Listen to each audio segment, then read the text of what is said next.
चाहे जो हो, जहां हो, जैसे भी हो, आप सबसे श्रेष्ठ भगवान के प्रिय बन जाएंगे और आपको इसमें इस तरह की कोई विशेष कष्टमयी साधना भी नहीं करनी पड़ेगी। श्री भागवत में कहते हैं, अहो बत स्वपचतो गरीयान यज्जिह्वाग्रे वर्तते नाम तुभ्यम। ध्यान दीजिए, ते पुस्तपस्ते जुहुः शश्नुराज्या ब्रह्मानुचूर्णाम गृणन्ति ये ते। जिसके जिह्वा में राधा राधा राधा, श्री हरि राधा, राधा कृष्ण, राधा वल्लभ, राधे श्याम, या जो राम कृष्ण हरि शिव नाम जो तुम्हारे गुरुजी ने दिया हो या जो तुम्हें प्रिय लगे, मन से नहीं कह रहे, यज्जिह्वाग्रे वर्तते नाम तुभ्यम। जिसकी जीव के अग्रभाग में ऐसा स्वभाव बन गया है, चल रहा है नाम, नाम जप करे, बोले अहो बत स्वपचतो गरीयान। यद्यपि वो स्वपच है, फिर भी गरीयान वो सबसे श्रेष्ठ है। हरिराम व्यास जी ने कहा कि वेदास जी की चरण धूल के सामने करोड़ों ब्राह्मण नहीं है, क्योंकि उनकी जिह्वा पे निरंतर हरि का नाम विराजमान है। इसीलिए यहां ब्रजवासी सब ब्रह्मा से भी परम पवित्र और श्रेष्ठ माने गए। व्यास मिठाई विप्र की तामे लगे आग, वृंदावन की स्वपच की जूठन खाइए मांग। हे बड़े मस्त है ब्रजवासी। प्रातः काल एक बार मंगला करके श्री जी की जा रहे थे, तो एक माई ठेलिया में कूड़ा करकट इससे भरे मस्ती बिहारी जी के पद गा रहे थे, जपे जा राधा राधा नाम, बसे जा सी वृंदावन धाम, मिलेंगे कुंज बिहारी ओढ़ के कांवर का। ठेलिया से कूड़ा के लिए रोका और कुछ भेंट दिया, चरणों में प्रणाम किया। ये है हमारे वृंदावन की शोपच है, जिनकी जिह्वा में बिहारी बिहारिंजू का जस बसा हुआ है, परम पावन श्रीधाम वृंदावन की परिचर्या में लगी हुई है। तो व्यास मिठाई विप्र की तामे लगे आग, वृंदावन के स्वपच की जूठन खाइए मांग, क्योंकि ये हरि प्रेम प्रदान कर देंगे। किसी की सामर्थ्य नहीं कि संतों के माथे पे हाथ रख दे। एक ब्रजवासी का छोरा छोटा सा हो, उसके पैर से कोई भी हो ऐसे लबा के हाथ, जा बाबा, और उसको जब प्रणाम किया ना, भैया लाडली जी कृपा करे तो पे बाबा, हृदय निहाल हो गए। ये आशीर्वाद कौन दे सकता है? देखो बरसाने के गोसाई पर चरण छुओ, सीधे लाडली जू से हाथ करके बात करते हैं। लाडली जू, आपको विश्वास नहीं? अगर विश्वास कर लो तो लाडली जू उनके करकमल से सेवित है, वो जो कह रहे हैं वही लाडली जू करेंगी। भोरी सरकार है, पर हमें मनिलता मन की होने के कारण इन सब भावों पर विश्वास नहीं रहता। कह रहे हैं कोई भी तपस्वी उसकी समानता नहीं कर सकता। जिसकी जिह्वा के अग्रभाग पर उसने सारी तपस्याएं कर ली, सारे तीर्थ स्नान कर लिए, भागने की जरूरत नहीं, राधा राधा बोलो, सारे तीर्थ स्नानों का फल तुम्हें उसी क्षण मिल जाएगा जो तुम्हारी जिह्वा के अग्रभाग पर श्री हरि का नाम, प्रियाजू का नाम बिरा। सारे वेदों का अध्ययन कर लिया, उसे कुछ अध्ययन करने की जरूरत नहीं है। जो बड़ी बड़ी तपस्याओं से, तीर्थयाटन से, वेदाध्ययन से, यज्ञ आदि से गति मिलना दुर्लभ है, वो तुम्हें नाम से प्राप्त हो जाए। कौन हो, कहां हो, कैसे हो, कोई प्रश्न नहीं। जैसे हो, जिस परिस्थिति में, जिस विषय में फंसे हो, वहीं से तुम्हें नाम उठा के महात्मा बना देगा, तुम्हें धनवान बना देगा, यशस्वी बना देगा, तुम तेज से संपन्न हो जाओगे। नाम का तेज, भगवान नाम का तेज है, प्रताप है भगवान नाम का। एक बार नाम आप बसा के तो देखो हृदय में, जोर से आलाप लोगे नाम का, प्रकृति का परिवर्तन हो जाए। अरे स्वामी का नाम है, सुमीर पवन सुत पावन नामू अपने बस करी राखे। जपहि नाम जन आरत भारी, मिटहि कुसंकट होय सुखारी। इदम ही पुंसस तपसः श्रुतस्य वा, स्विष्टस्य सूक्तस्य च बुद्धि दत्तयोः। अविच्युतोऽर्थः कविभिर निरूपितो, यदुत्तम श्लोक गुणानुवर्णनम। बड़े बड़े वेदनिष्ठ ब्रह्म ऋषियों ने निश्चय किया है कि भगवान के नाम का निरंतर जप गुण कीर्तन, इससे बड़ा कोई तप नहीं है, कोई वेदाध्ययन नहीं, कोई यज्ञ नहीं, कोई ज्ञान या कोई दान इससे बढ़कर के नहीं है। बस प्रभु के नाम में तुम्हारी प्रीति हो जाए। कलिम सभाजयंत्यार्या गुणज्ञाः सारभागिनः, यत्र संकीर्तने नैव सर्वा स्वार्थो भी लप्यते। न हृतः परमो लाभो देहिनां भ्राम्यतामिहि, यतो विंदेत परमां शांतिम नश्यति संस्कृति। ये कलिकाल किसी को बख्शेगा नहीं, अगर नाम जप नहीं तो बुद्धि को भ्रष्ट कर देगा। इसका प्रभाव है कपट, चतुरता, बेईमानी और पापाचरण में रति, इसका प्रभाव है। कली इन दोषों से संपन्न है, पर एक इसका महान गुण है, जिसकी जिह्वा पे प्रभु का नाम होगा, इसके कोई भी दोष उसका स्पर्श नहीं कर सकते, और कली स्वयं भयभीत हो जाता है जिसकी जिह्वा पे नाम है। इसकी एक बड़ी प्रशंसा है, 10,000 वर्ष तपस्या करने पर जो फल मिलता है, 24 घंटे निरंतर नाम जप करने से मिल जाएगा। कलयुग की ये विशेष महिमा है। हम लोगों को भगवत प्राप्ति बड़ी सहज है। दाहिने पैर के अंगूठे के बल हाथ उठा के ऊपर से, बोले कितने हो, 10,000 वर्ष। ऐसे 10 सेकंड नहीं खड़े हो सकते अपने लोग, नहीं, दाहिने पैर के अंगूठे के बल हाथ उठा के 10 सेकंड नहीं खड़े हो सकते। और वो अवश्य भगवान की प्राप्ति की बात नहीं कही गई है, वो अलग अलग कामनाओं की अलग अलग लक्ष्य। 24 घंटे नाम कीर्तन करने से वो फल प्राप्त हो जो उनको 10,000 वर्ष ऐसे करने से। कलयुग का बड़ा प्रताप है। जो तुम स्वार्थ की पूर्ति चाहते हो या परमार्थ की पूर्ति चाहते हो, या तुम रोग का नाश चाहते हो, तो एकमात्र उपाय है भगवान के नाम का निरंतर जप करो। निरंतर शब्द में बड़ी कठिनता है, महात्मा जन इसी का प्रयास करते। अव्यावृत भजनात्, ये सिद्ध अवस्था है निरंतर भजन। आपसे निरंतर ना हो तो थोड़ी थोड़ी देर में स्मरण करने का अभ्यास बना लीजिए। एक बार सत्संग में कि अगर 5 मिनट में एक बार राधा बोल दो, कि हर 5 मिनट में एक बार राधा बोलना है। राधा 5 मिनट फुर्सत करो, चिंतन या कार्य जो कर रहे हो, पर 6वां मिनट न लगने पावे फिर 5 मिनट राधा। एक दिन आप देखना निरंतर नाम चलने लगेगा। इससे विषयों के प्रति जो आसक्ति है वो एक बार तो बढ़ेगी। होम्योपैथिक दवा जैसे रोग एक बार उभरेगा, आपको लगे, वो बढ़ती नहीं है, अंदर छुपी हुई निकलती। ध्यान से सुनोगे तो प्रश्न खत्म हो जाएंगे। अपने लोगों के प्रश्न रहते हैं, जब भजन में बैठते हैं तो बड़ा मन चंचल होता है, बड़ी गंदी बातें आती हैं, ये वो। हम भी कह रहे हैं, जब आप नाम जपना शुरू करोगे तो पहले आपको जलन होगी, आपके अंदर ये विकार दिखाई देंगे, पर ये आते नहीं है, ये जाते हैं। धीरे धीरे इनका शमन हो जाएगा। और जब कभी आपको ऐसा लगे कि अब नाम जपने में हमारा एकाग्रमन नहीं हो रहा, तो बहुत सुंदर उपाय, ताली बजाकर नाम कीर्तन करने लगो। अपने को विजय प्राप्त करना है मन पर और विषय भोगाभ्यास पर।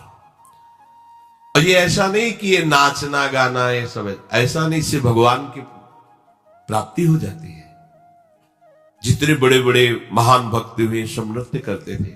मीरा जी रात रात भर नृत्य करती गिरधर के सामने। नरसिंह मेहता की करताल प्रसिद्ध थी। चार भक्त साथ है, करताल लेकर नाचते गोविंद रीझ जाते हैं। जहां कहीं चार भक्त मिलकर कीर्तन करते होते हैं, नृत्य करते होते हैं, उन्हीं के बीच में गोविंद भी नाचते होते हैं। हमारी अभी दृष्टि मायाकृति, इसलिए हम देख नहीं पा रहे। प्रह्लादस्तालधारी तरल गतितया चोद्धव कांशधारी वीणाधारी सुरसिंह स्वर कुशलतया राग कर्तार्जुनो भूत इंद्रोवादीन मृदंगम जय जय सुकराः कीर्तने ते कुमारा यत्रागे भाववक्ता सरस रचनया व्यास पुत्रो बभूव। एक बार इन बड़े भक्तों का मिलन हुआ। श्री प्रहलाद जी, उद्धव जी, नारद जी, सनक सनंदन जी, सुखदेव जी आदि। अब इतने बड़े महापुरुष एकत्रित हुए तो बोले भगवान को बुलाया जाए प्रगट में। बोले एक ही उपाय है, मदभक्ता यत्र गायंती तत्तिष्ठाम। नारद जी ने कहा भगवान वहीं आ जाते। तो श्री प्रहलाद जी ने ताल देना प्रारंभ किया। ये भगवान को बहुत प्रिय है। अगर आपको कोई संगीत नहीं आता तो भगवान का प्रिय संगीत है ये, राधा राधा राधा राधा राधा। ना किसी की जरूरत है और ना किसी के सहयोग की। ले भाई ढोलक हारमोनिया अगर नहीं बजा लेते हो, कोई राग ले, हम कह रहे कोई राग ले, राधा राधा राधा राधा ताल की, ये हमारा ताल बज रहा है। ये बहुत बहुत ही काम की बात है। आप मान लीजिए, आपको मन लगाने के लिए बहुत बढ़िया उपाय और भगवत प्रसन्नता का बहुत बढ़िया उपाय। जहां आपका मन न लगे, शुरू आप देखना मन लग जाएगा। उद्धव जी ने मंजीरा उठाया। अब मंजीरा सब कोई न बजा पाए तो ऐसे ही उसको करते हो, राधा राधा राधा जय जय राधा वल्लभ श्री हरिवंश राधा वल्लभ से वो आ जाएगा बजाना। हम ये देख रहे हैं कि प्रभु समस्त कलाओं से युक्त है और आप उनका गुणगान करो तो सीख जाएंगे। इतनी बड़ी बच्ची है, स्कूल ही नहीं गई, पूरी चतुरासी जी कंठस्थ सुधा निधि। आश्चर्य है, सुधा निधि के श्लोक बोलने में व्याकरण पढ़े हुए भी लड़खड़ा जाएंगे और ककाहरा नहीं पढ़े, गई नहीं स्कूल। ये सर्वाश्चर्य में सकल विद्या विदित रहस्य श्री हरिवंश हित।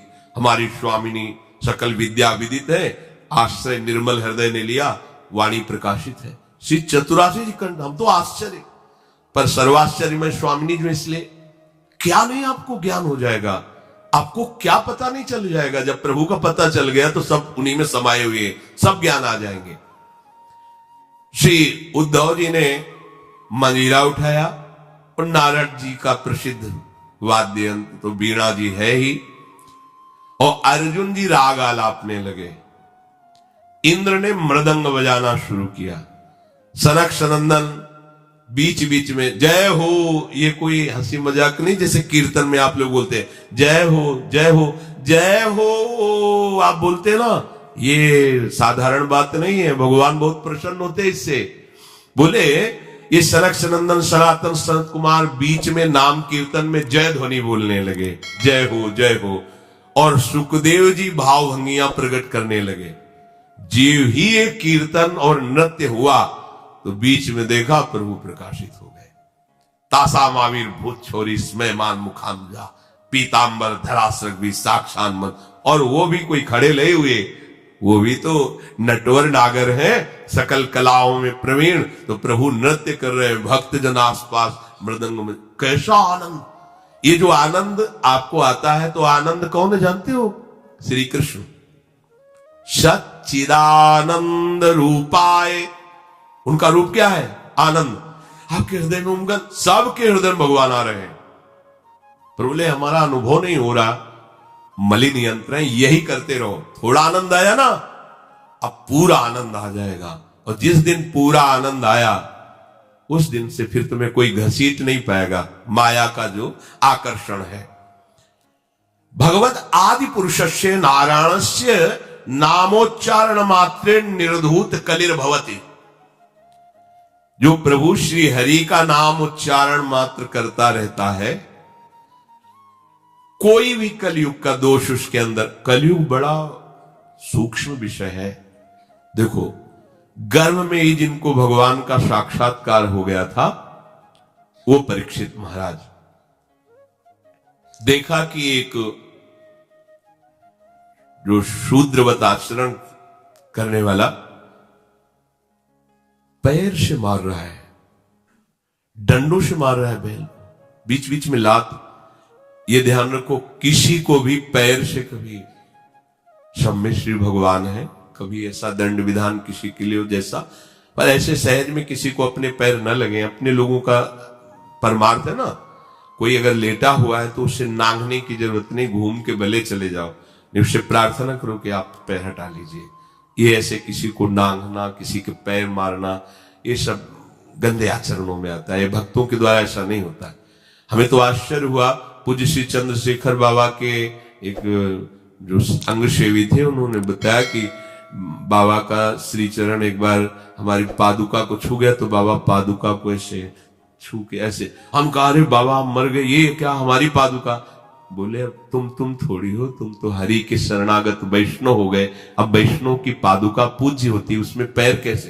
बाबा के उसी से है, और बाबा उनकी पादुका को, यह है भाव, वैष्णव भाव, ये भगवत भाव। हम गुरु हैं, चेले का तो ऐसा नहीं, पूज्य हो गया, वो भगवान का दास हो गया। हम तो पोस्टमैन हैं, हमें जो मिला वो इधर दे दिया, लेकिन वो वही है, उसको उसी भाव से देखे कि भगवान का निज जन, भगवान का भक्त है। लात से मार रहा था, डंडों से मार रहा था, रुक जा, हमारे राज्य में कोई हमारे ऐसे धर्मयुक्त पशुओं को दंड दे और मेरा भय न हो, ऐसा कौन पैदा हो गया? नजदीक गए तो जब देखा कलयुग ने कि ये तो प्रचंड काल रूप है, भगवत भक्ति से संपन्न थे, तुरंत उसने पाग उतारी चरणों, महाराज रक्षा कीजिए और मुझे भगवान ने ही सेवा दी, अब मेरा समय आ गया है, अब मैं राज्य करूंगा। अच्छा, तेरा समय? कलयुग? जी हां। देखो उसका परिचय कहां से हुआ? अधर्माचरण से ही। तो उनका जब तक मैं जीवित हूं तब तक तेरा राज्य नहीं आने दूंगा, हमारी प्रजा में अधर्माचरण फैल जाएगा। तो उनका आपको कुछ न कुछ तो स्थान देना ही होगा हमारे लिए कि आप, ठीक है, मदिरालय और जो मदिरा सेवन करे और जहां शरीर को बेचा जाता हो, भ्रष्ट आचरण किए जाते हो, जहां जुआ खेला जाता हो, ये द्वैत कीड़ा, मद्यपान करना, व्यभिचार करना।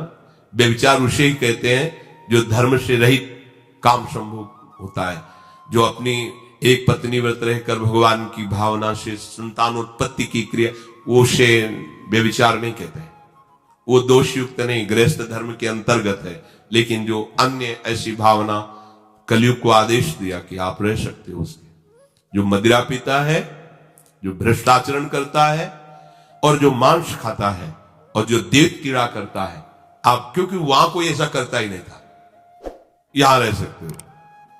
तो महाराज आपने सब गंदे गंदे स्थान तो दे दिए, थोड़ा तो सांस लेने की जगह दो। उनका ठीक है, अधर्म से कमाया हुआ स्वर्ण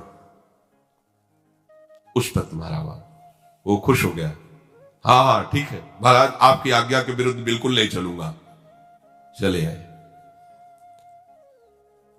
जरासंध का जब वध हुआ था तो उसका मुकुट जो था उसको लेके, विजय में जिसकी विजय, तो भीम ने ही तो भगवान की प्रेरणा से, तो अब ये उन्हीं के तो वंश में है ना, ऐसे धरते ही शिकार की वृत्ति जागृत हुई। जंगल में गए, शिकार तो मिला नहीं, प्यास से व्याकुल हो गए। एक महात्मा समाधि में बैठे हुए थे, उनके आश्रम में प्रवेश किया। महात्माओं के आश्रम में प्रवेश करने की मर्यादा होती है, पाग, अस्त्र शस्त्र, अपना पद का भाव ये बाहर ही रख देना चाहिए, क्योंकि यहां सर्व लोग महेश्वर भगवान के चिंतन में लगे हुए हैं और विश्वास रखे कभी अमंगल नहीं हो सकता। तुम्हारे अंग रक्षक तुम्हारी रक्षा नहीं कर सकते जैसा भगवान नाम रक्षा करता है। तो भगवान नाम का वहां सुरक्षा कवच होता है जहां भगवत प्रेमी महात्मा होते हैं, इसलिए बहुत जगह शास्त्रों में पाया गया है। जैसे कर्ण ऋषि के आश्रम में दुष्यंत जी तो अंगरक्षकों को बाहर ही छोड़कर अपना राजमुकुट और चरण पादुका उतार करके बड़ी दैन्यता से होंगे। ऐसे कई जगह महात्माओं के, पर आज ही भूल गए। ऐसे आश्रम में प्रवेश किए, घोड़े से उतरे, कोई है, प्यास लगी है। तो ये मर्यादा है कि यदि राजा पधारे तो खड़े होकर उसका स्वागत किया जाता है, क्योंकि हम राजा के राज्य में रहकर भजन करते हैं। वो राजा हमारे भगवान का स्वरूप है, उसका खड़े होकर स्वागत और अर्घ आदि दिया जाता है। ऐसा पूर्व ऋषियों ने किया भी है। अब वो समाधिस्थ में शमीक ऋषि उनका नाम था, नजदीक गए, बड़े बड़े महात्माओं के दर्शन किए होंगे तो क्या जानते नहीं कि समाधि अवस्था में है। समाधि अवस्था केवल शरीर दिखाई दे रहा है, बाहर से आप उसे मृत जैसा भी कह सकते हैं। अमृत स्थिति है, प्राण वायु भी संचलन नहीं हो रहा है, भगवदाकार वृत्ति अंदर से, बाहर से सब क्रियाएं रुकी हुई है। समाधि की अलग अलग स्थितियां होती हैं। तो आज इनको देखो, कलयुग का प्रभाव, उनको ढोंग नजर आ रहा है राजा आया, इसे क्या बात करना है, बस ये बात सोच करके तुम आंख मूंद के बैठ गए। और बाहर निकले, देखा एक मरा हुआ सर्प पड़ा हुआ था, उसे उठाया, उनके गले में डाल दिया। ये कलयुग का दोष, एक महात्मा पर पाखंड का आरोप। जब कलयुग चढ़ जाएगा तो तुम्हें सब ऐसे नजर आएगा, सब पाखंडी है, सब भ्रष्ट है, अरे सब नाटक है, कलयुग का स्वभाव। और उनका अपमान करने की चेष्टा, ये अपमान है। अच्छा, उनको ये पता भी नहीं है कि कोई आया है, कोई ऐसी चेष्टा कर रहा है। चले गए। कुछ ब्रह्म ऋषि बालक कोई सेवा कार्य से आश्रम में प्रवेश किए तो देखा शमीक ऋषि के गले में मरा हुआ सर्प। तो वहां बाहर वनवासियों से पूछा कौन आया था, बोले चक्रवर्ती सम्राट महाराज परीक्षित। दूसरा कोई नहीं गया? नहीं। तो ऐसा अमंगल कार्य, इतना उनका अभद्र व्यवहार एक ब्रह्म ऋषि से। छोटे छोटे बालक ही ऋषियों के थे, गए और श्रृंगी ऋषि तर्पण कर रहे थे सूर्य भगवान का, तो जाके कहा कि आपके पिता के गले में मरा हुआ सर्प महाराज चक्रवर्ती सम्राट परीक्षित ने डाल दिया है। ऐसा धर्म का शासन करने वाला राजा अब इतना अधार्मिक हो गया कि संत महात्माओं की स्थिति को भी नहीं जानता और अपमान कर दिया। ये समझते हैं कि इनको कोई दंड नहीं दे सकता, तो ये भूल करते हैं। ये दंडधारी राजाओं से भी बढ़कर प्रचंड दंड देने का अधिकार ब्रह्म ऋषियों के बालकों को भी है। जल उठाया और कहा मैं सत्य को साक्षी करके इस राजा को शाप देता हूं, 7 दिन के अंतर्गत भयंकर रूप धारण करके तक्षक डसे, उसके 7वें दिन मृत्यु हो जाए। अब बधाए अपने पिता के गले में लिपट कर रोने लगे। बहुत हिलन डुलन रोने की आवाज, धीरे धीरे प्राणवायु संचलित हुई। आंख खुला और कहा रो क्यों रहे हो? उन्होंने कहा कि गले में सर्प डाल करके परीक्षित जैसा अपमान, कोई बात नहीं है, और हमें चाहिए था कि हम उनका उठकर स्वागत करते, उनको जलादि पिलाते, गलती हमारी है। देखो ब्रह्म ऋषि। तो अन्य ऋषि बालकों ने कहा कि श्रृंगी ने तो शाप दे दिया, तुमने भयंकर ऐसा कैसे कार्य, वो शाप के योग्य है? क्या शाप दिया? बोले 7 दिन में तक अक्षर पाएगा, डस लेगा। अब तो उनकी भी सामर्थ्य नहीं, पिता की भी कि मिटा सके। ब्रह्म ऋषि के वचन ऐसे नहीं होते।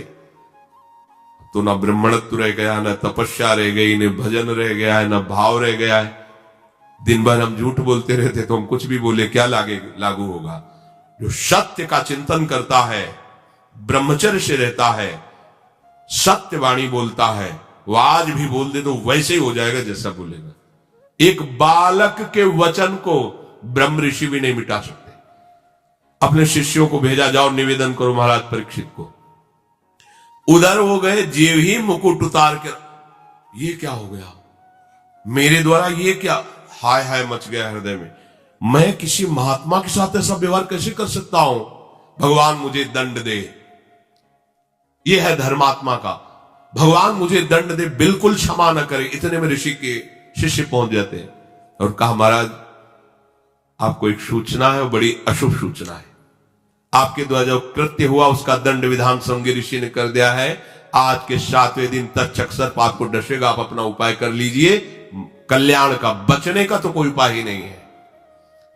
बहुत प्रसन्न हुए, जैसे किसी ने उनको महासुख दे दिया। ये है भगवान के आश्रित, कोई भी साप ताप भय नहीं प्रदान कर सकता। प्रसन्न हुए, मैं तो मांग ही रहा था कोई दंड मिले। बहुत अच्छा हुआ, जन्मेजय को बुलाया, उसी रात दिया। वो गंगा किनारे जाकर के बस आमरण अनशन व्रत, एक बूंद पानी भी नहीं पीऊंगा, और कैसे भगवत प्राप्ति हो 7 दिन में चिंता नहीं कर रहे थे। बड़े बड़े संत महात्माओं ने जब साप की बात सुनी, सब आ गए गंगा किनारे। उसमें भगवान व्यासदेव जी, वशिष्ठ जी, बड़े बड़े महापुरुष नामी सब आ गए। सबसे पूछा 7 दिन में निश्चित भगवत प्राप्ति हो जाए, आप सब हमें ऐसा उपाय बताइए। सब आपस में विचार ही कर रहे थे। इतने में देखा कि आनंद में मगन हुए निर्वस्त्र दिगंबर भगवान सुखदेव जी, 16 वर्ष की अवस्था है, कृष्ण नाम जिह्वा से निकल रहा है,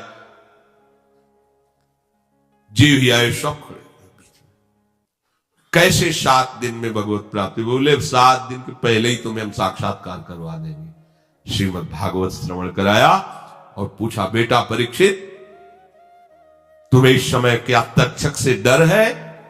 तो उनका नहीं भगवान, आपने मुझे ऐसी स्थिति प्रदान कर दी कि एक तक्षक क्या करोड़ों महाकाल का रूप धारण करके भी आवे, मुझे कोई डर नहीं, क्योंकि मैं ऐसी स्थिति को प्राप्त हो गया हूं, मृत्यु मुझे छू नहीं सकती। उठे और चल दिए। इतने बड़े महापुरुष को भी कलयुग ने ठग लिया था, पर भगवान का आश्रय था ना। तो कह रहे कि कलयुग का बिल्कुल भी प्रभाव उसके ऊपर नहीं पड़ेगा जो नाम जप करता रहेगा।